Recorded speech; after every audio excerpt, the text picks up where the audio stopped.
কিছু কিছু মানুষ আছে যারা আপনাকে ছেড়েও যাবে না, আবার ধরেও রাখবে না।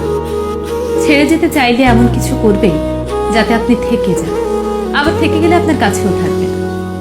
এই যে ছেড়ে যাওয়া আর থেকে যাওয়ার মাঝামাঝি ঝুলে থাকার ব্যাপারটা সত্যিই খারাপ। আপনি জানেন না ভবিষ্যতে কি হবে।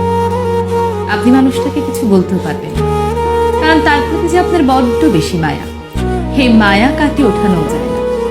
আপনার সবকিছু ঠিকঠাকই চলবে, কিন্তু আপনি জানেন আপনি ভালো নেই। মানসিক অশান্তি আপনাকে ধীরে ধীরে শেষ করে দিচ্ছে। আপনি চাইলেও এই কথা কাউকে বলতে পারবেন না। যার জন্য আপনার এই অবস্থা, তাকেও আপনি বলতে পারবেন না। তাই শুধুমাত্র দীর্ঘ নিঃশ্বাস ফেলা ছাড়া আর কিছুই করার থাকে না। কারণ এই সম্পর্কে আপনার যে মায়াটা